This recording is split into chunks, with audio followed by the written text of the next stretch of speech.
Brock Township launches engagement portal.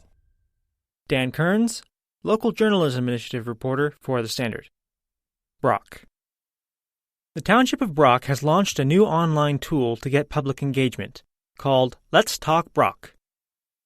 It is a complete suite of listening, information, analysis, reporting, and relationship management features that will allow the Township to match the right online tools with our specific community engagement objectives. Specifically, the interactive platform provides project information, including team members, background details, documents, key dates, and opportunities for public input, a Township press release explained. In a statement, Deputy Mayor Ted Smith said this new site is meant to encourage all residents to get informed, ask questions, and talk to us about important initiatives. To check out Let's Talk Brock and the Township projects on the site, go online to letstalkbrock.ca. Kawartha Lakes considering transforming its vehicle fleet to fully electric. Dan Kearns, local journalism initiative reporter for The Standard. Kawartha Lakes. The city of Kawartha Lakes is looking into possibly moving their entire vehicle fleet over to electric vehicles in the coming years. The idea was brought up by Ward 4 Councillor Andrew Veal at a meeting on Tuesday, February 23rd, during a discussion on the city's fleet services review. Speaking from experience in the automotive industry, right now the manufacturers are moving very quickly to change everything over to electric, Councillor Veal explained. In the last 4 weeks, I've been in a number of meetings with General Motors as to the retail expectations of dealers. GM has moved their timeline up considerably, to the point that by 2025, they'll have 30 fully 100% electric vehicles on the market ready for sale.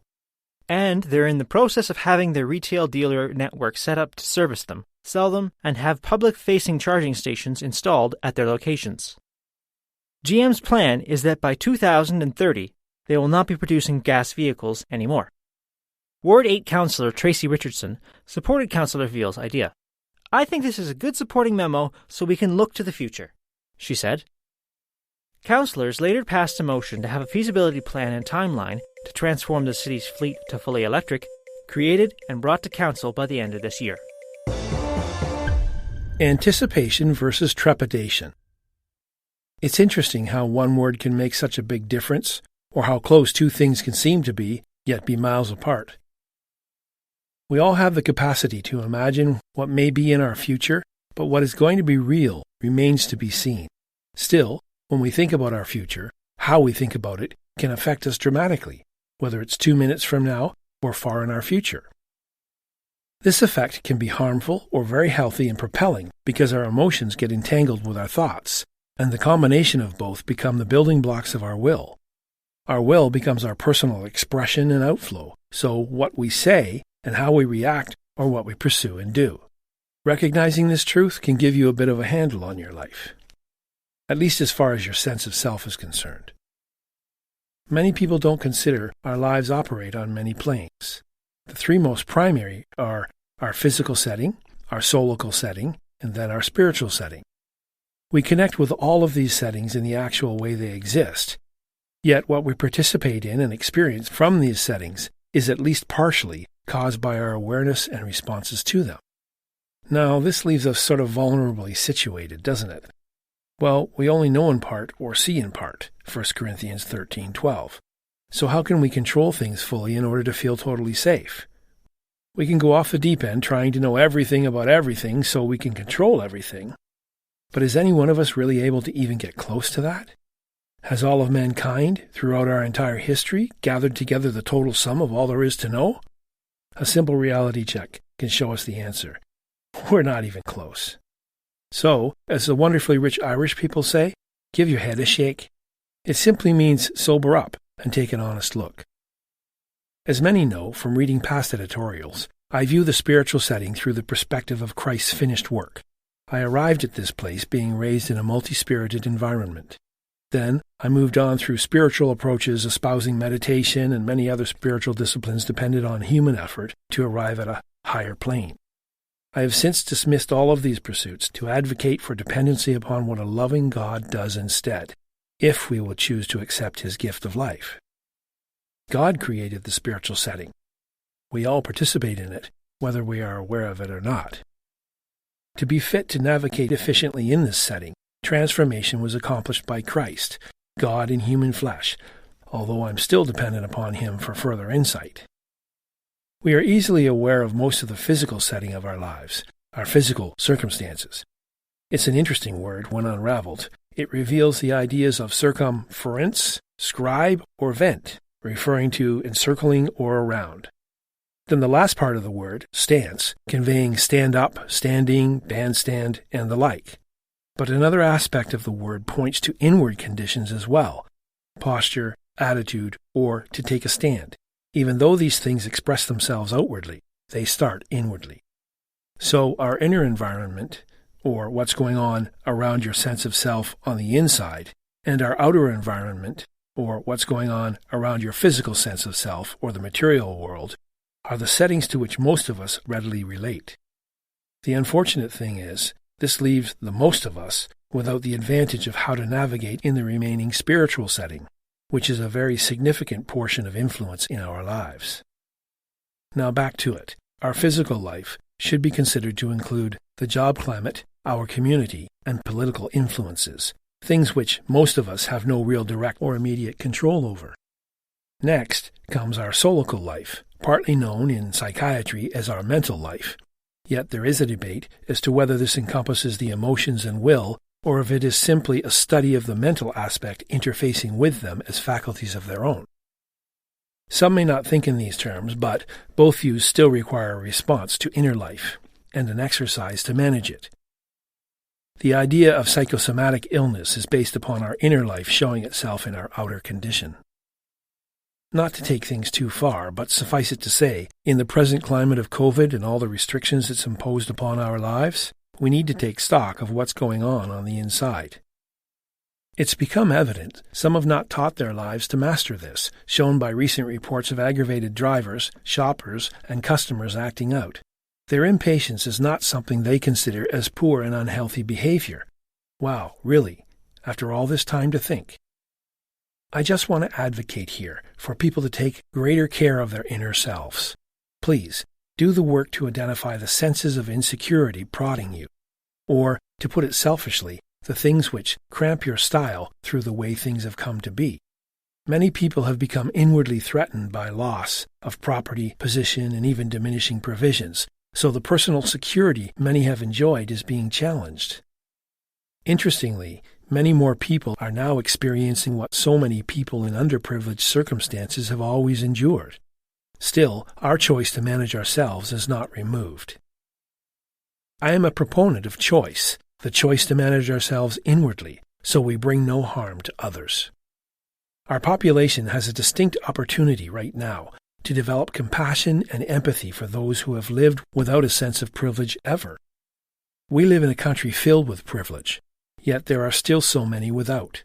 I pray, when all this COVID situation is finally past, we as Canadians have learned and retain a greater compassion for others.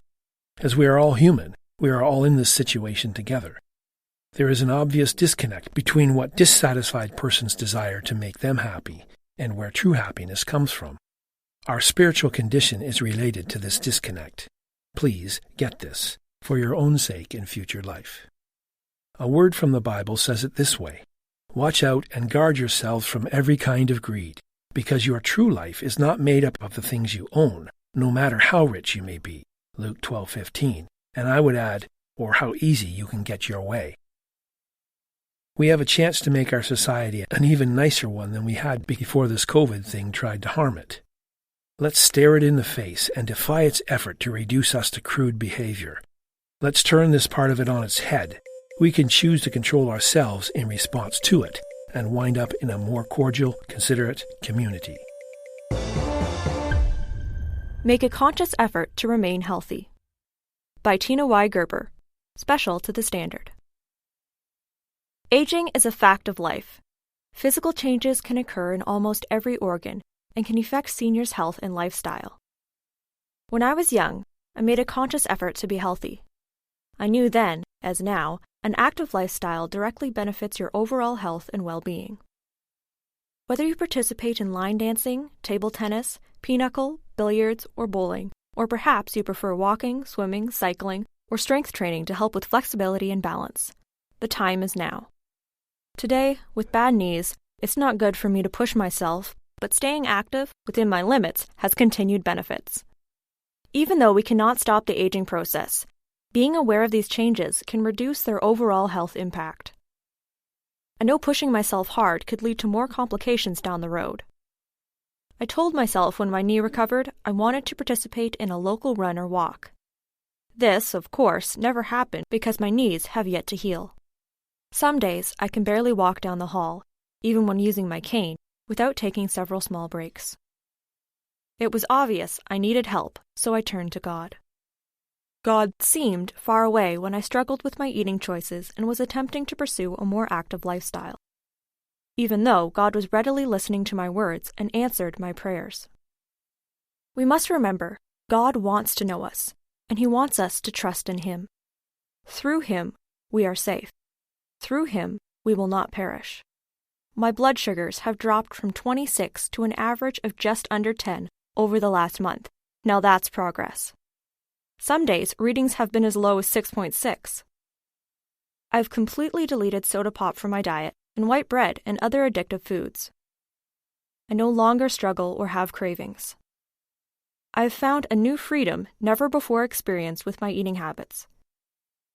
Do I have hope one day I will participate in a walk or a marathon? Absolutely.